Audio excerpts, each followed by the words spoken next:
Back of house, episode 2. We're here at Beloved Breads Bakery, my favorite bakery here in Reno. It's about 5 a.m. Let's go in and get started. Inside, Zach, the owner of Beloved Breads, waiting for us. He has a lot for us to do. I cannot wait for this. Let's go. Zach! Yo! What's up, dude? What's going on? How are you? Good, man. Nice to see you. Hey, guys. Zach here, owner of Beloved's Bakery and Cafe. Really excited to be here with Josh, honoring all the back-of-house work that's happening. Thank you guys so much for coming by, and looking forward to walking through the shop with y'all. Thanks for having us today. Yeah, man. Back of house, episode 2. We have this beautiful bakery behind us. They're already getting started. It's 5 a.m. Let's get to it. Most of Reno is still asleep when the team at Beloved Breads gets to work. And honestly, that's kind of the point. There's a really specific feeling to a bakery kitchen first thing in the morning. It's quiet, but it doesn't feel empty. Everything is already in motion. You just can't see it yet. The dough is resting, the starters are active, the ovens are coming up to temp. It's all happening just slowly. These are a double score. Okay. So here's the 1 and a 2, and you kind of want it to overlay just a little bit. Okay. And you can do it that way if you want to do it this way, whatever Cool. way you feel comfortable doing it. Oh boy. Don't mess it up. All right. So one thing from there. Hold it off the hand a little bit, so keep it back a little bit, and picture like a spoon that you're going to have some cereal with. Okay. Like you don't want the cereal to spill out before it hits your mouth. So a nice little bit of an angle. So here you've got, it's going to kick, the ear is going to kick open. Got it. Okay. So hold it back a little bit. Keep it in the middle of the loaf. Good. And good. Nice. Very good. Yeah. Very good. Same thing. All the doughs were made the night before. Bread, pretzels, croissants. Everything gets time to rest and develop overnight so that by the time the ovens heat up, it's ready to go. It's one of those things you never think about as a customer, but you can absolutely taste the difference. Dough that's just been given the time has more flavor, more depth. There's no shortcut for it. You guys make pizza at home, Josh? Oh yeah. Okay, so it's very similar, but a little bit of a smaller product, a little bit Okay. of a smaller shape. So give that guy that kind of look there, and make sure to preserve your rim, so we're in good shape. Sounds and good. then get it up on the pan just like that. Cool. There. A little bit of flour is helpful. Yep. Yep.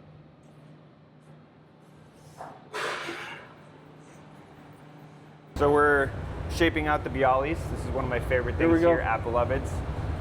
Sometimes I come here for breakfast and I just get this and a coffee. It's unbelievable. If you haven't been to Beloved's and you haven't had a biali, you gotta do it. It's one of their top sellers here. There's 2 types. So there's one with stracciatella, which is like the creamy, delicious part of burrata. And that one comes with the egg, right? The stracciatella Yes. and the egg. So Yep. they bake the egg halfway through the bake so that when you get it, it's still kind of runny. Like it's unbelievable. I didn't know how they do it. Now they told me they bake it halfway through, so pretty amazing. And then the other one is also great. It's fontina cheese and some red onion. Poppy. And A little bit of olive oil. and the little- poppy seeds. Yep. And A little olive bit of oil as almond. Yep. well. Okay. And then are the onions pickled? Nah. No. No. Okay. No. They maybe from the fontina, it has that like little bit of funkiness. Yeah. And really it kind good. of tastes. It's amazing. Huh? Huh? I'm getting it. The first 2 sucked. And then it comes out of the oven and the whole place smells incredible, and suddenly the early morning makes a lot more sense. What's nice about watching this team work is how comfortable they all look doing it. No wasted movement, no second guessing. Just people who've done this enough times that it feels natural, even at 5 in the morning.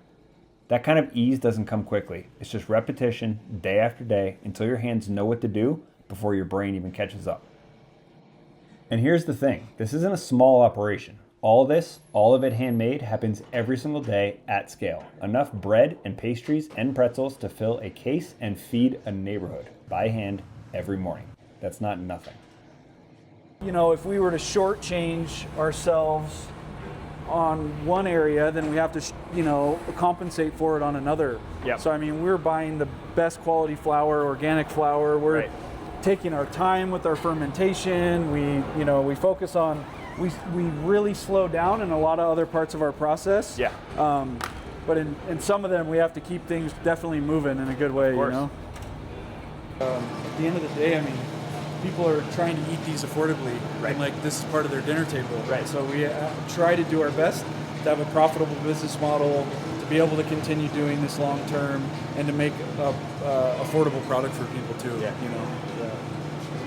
Look, we wish we had more time here, because what you're seeing right now is just a fraction of what Beloved's Bread puts out every single day. Every croissant, every pastry, every loaf of bread, it's made with a level of care and craftsmanship that you can see before you even take a bite. This isn't just baking, this is art. Sweet, savory, flaky, fresh. There's something for everyone, and every single thing is made with pure intention. If you're in Reno, you need to come down and experience this place for yourself. We promise you won't leave empty-handed. Go in with our shack sauce. Yep. Roasted bell peppers, some nice San Marzano tomatoes, cumin, coriander, bunch What's of the one caramelized. spice in there that's a little bit different? I taste it. We do throw a little bit of cayenne in there just for some nice little touch of piquancy.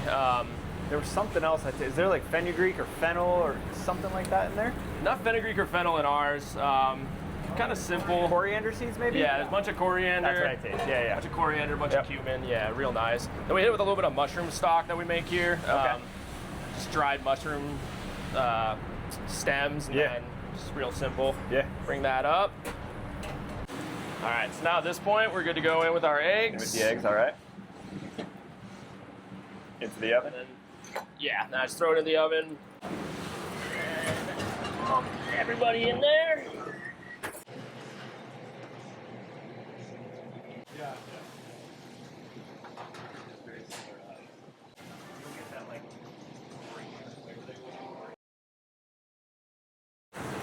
We can make a shrimp and grits too if you want to do that. Yeah. It's kind of a fun one. Yeah. Yeah. It's probably I think maybe my favorite dish on this menu. Yeah. I think it's super fun. Nice and interesting. All right, so yeah, we do a couple shrimp in here. Yep. Just get some nice color on one side, and then we'll build a little pan sauce to go with it. Okay. Grits are done beforehand, and you just kind of reheat them. Yeah. Yep. We do, we soak them overnight, then Yep. low and slow for like 7 hours. Just Wow. Takes forever to cook Yeah. them. Super nice though, and then a little bit of fontina cheese in there, Yeah. some butter, a little bit of cream. Nice. Really nice. I'm starting to get a little bit of color on Yep. there. Don't want to overcook them. We're going to finish them in the sauce. Yep. We'll pull them. Then we're going to go in with some mushrooms. Oysters. Oysters, yeah, from our friends up at Mountain Mushroom. Yep. Oysters, right now we got some creminis in here. Bacon. Saute this down a little bit, get Yep. a little bit of color in there. Then we'll go in with some scallions, some shrimp stock, and kind of bring that up. Some butter, reduce. Beautiful. Everybody in the pool, and then finish it up right over the grits. Yep.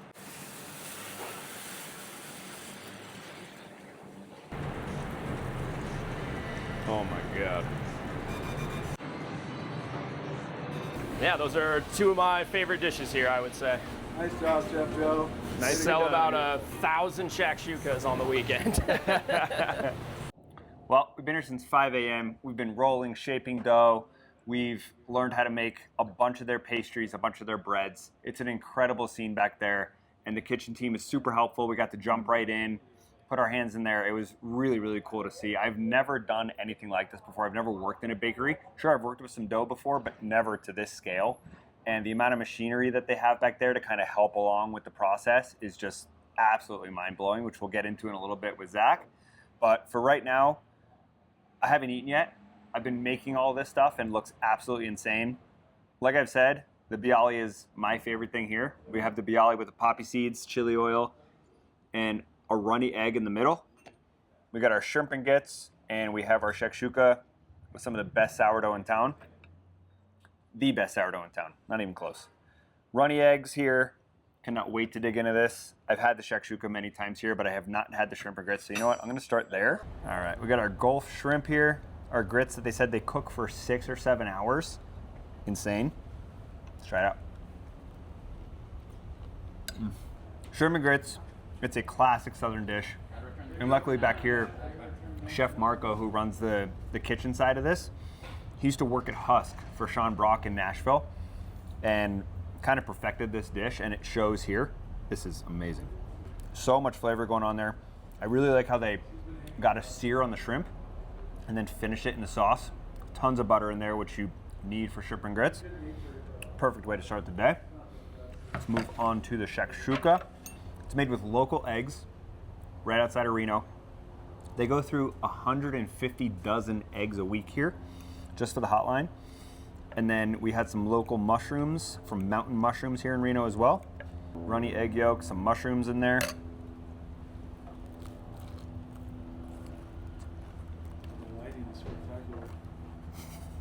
Just so much flavor going on there. As you know, anything Middle Eastern, that's up my wheelhouse. 10 out of 10 here for the shakshuka. My dad even said he's from North Africa, where shakshuka's from.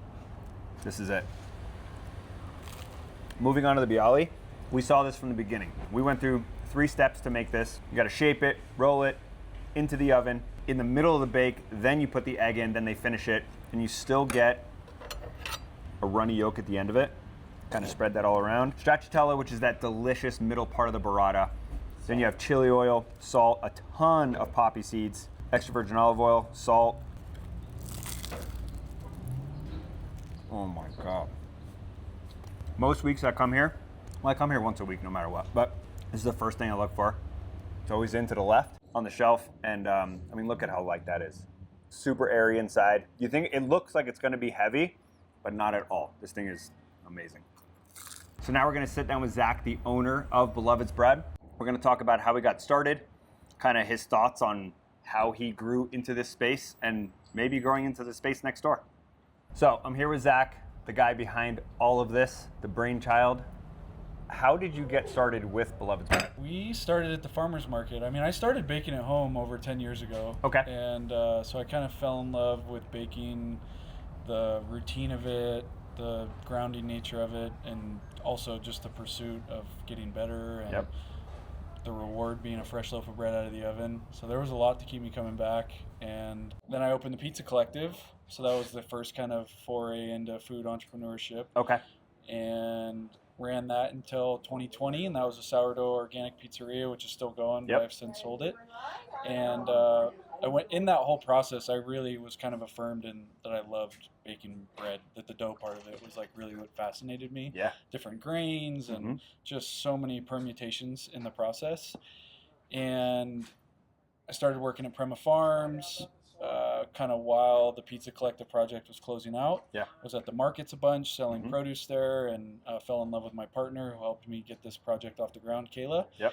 And we just were at the markets, and I was kind of realizing there was no bread there. Yeah. And I had been really touched by a baker in Sonoma, Mike Sikowski, and a whole grain baker, Craig Ponsford.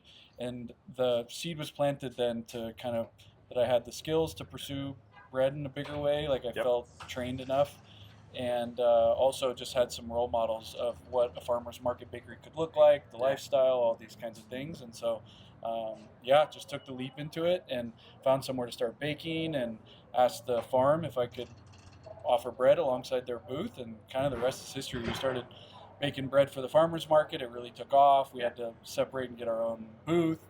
And that was when kind of the name of the bakery was born, and we really started going for it. And it's just been like full pedal to the metal ever since. And the team started to kind of grow and get a little bigger. Yep. I met Chef Marco. I was selling him bread through his food truck, and Yep. he asked me if I wanted to open a bakery with him.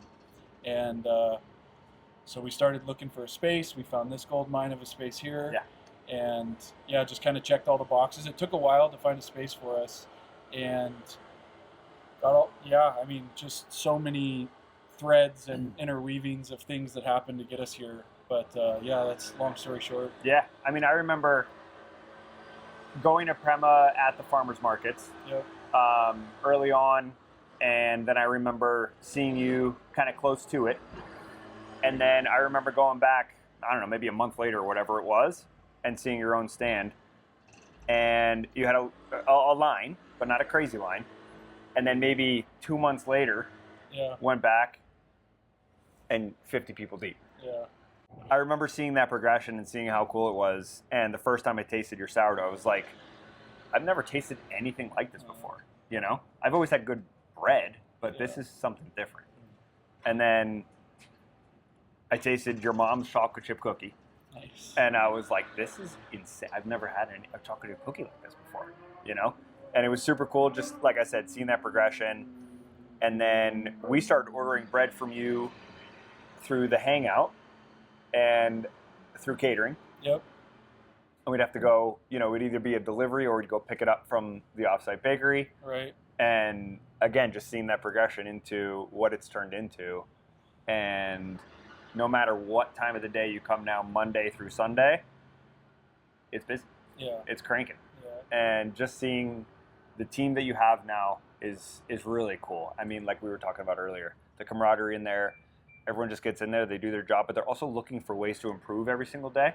No doubt. Which shows that you're obviously the leader of the group, but like everyone's bouncing ideas off of each other and working in a really, really cool way that you don't really see a lot of.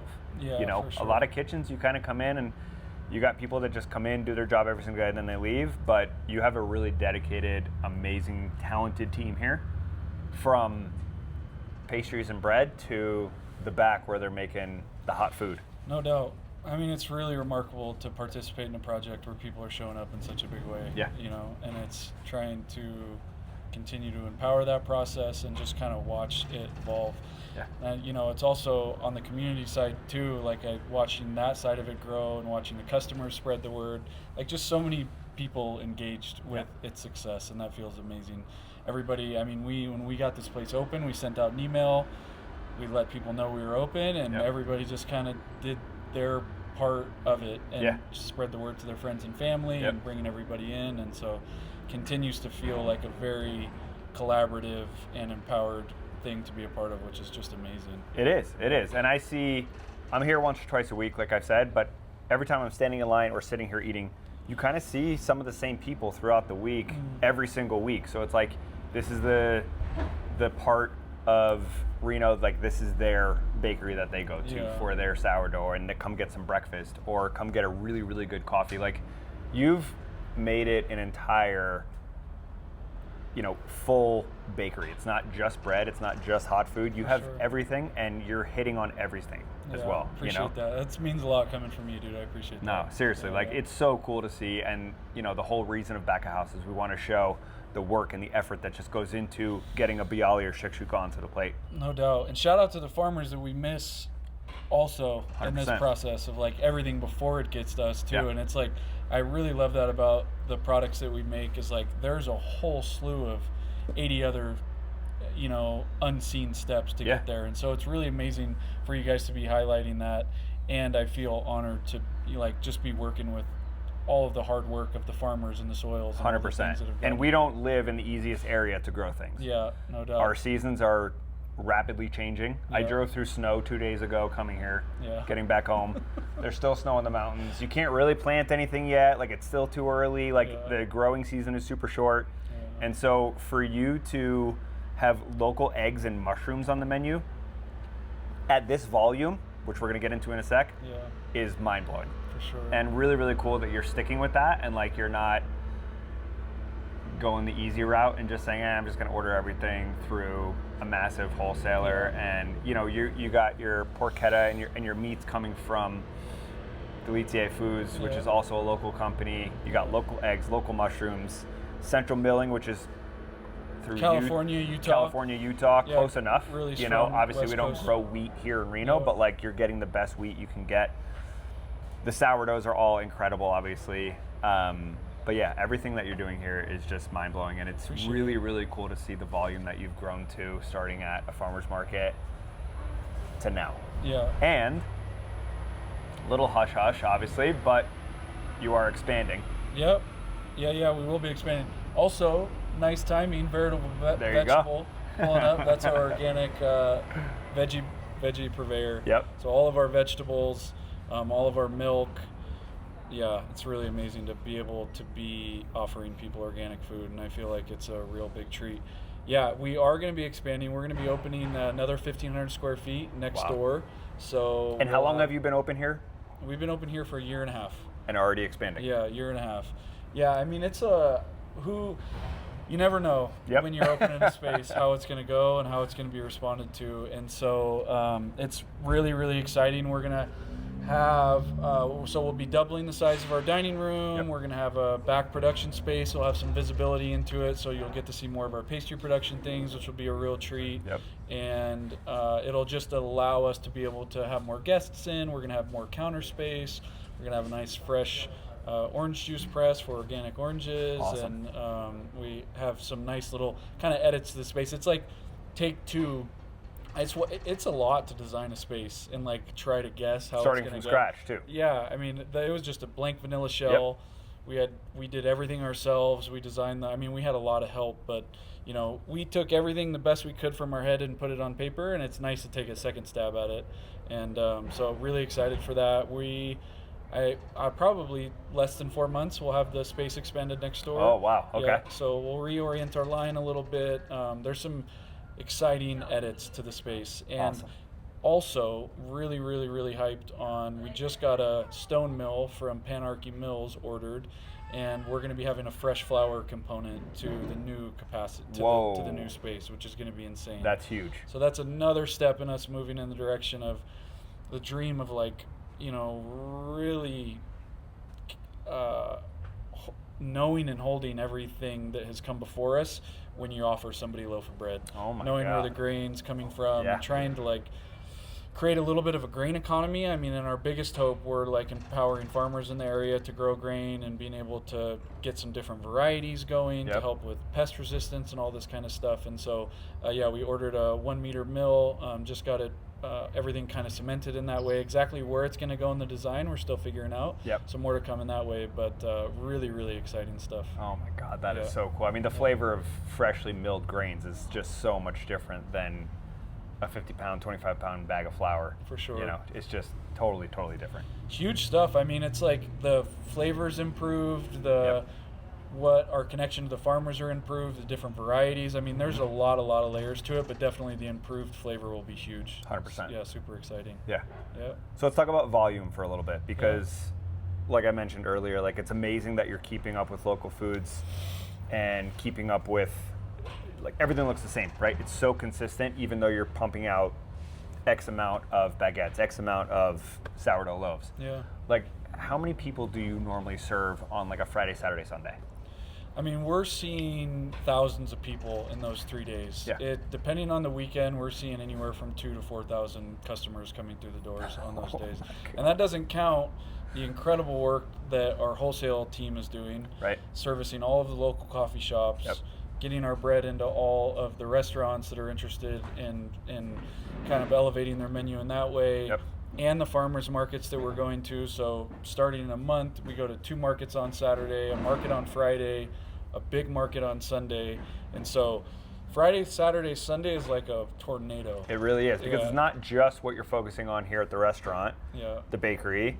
It's, like you said, the wholesale market of it too. I mean, for us, for instance, we get all of our sourdough and all of our focaccia for all of our weddings and events Yep. just through you guys. Yep. And every time I'm here, there's a number of local chefs coming through to pick up their wholesale Yeah. order as well, for their restaurant or for their catering company, whatever it is. Yeah. And now you're servicing some bigger spaces as well, like the J Resort you were talking about. Yeah, we've got our bread at the Atlantis. We've got Yep. all the bread and restaurants at the Renaissance. So we have some, You're everywhere. from starting from such a small, humble Yeah. bakery, it's like going and talking to those guys and having those dialogues is really surreal. And it's amazing too, because bread is such a staple, and the way wheat is grown in the United States is a real tragedy, conventional wheat.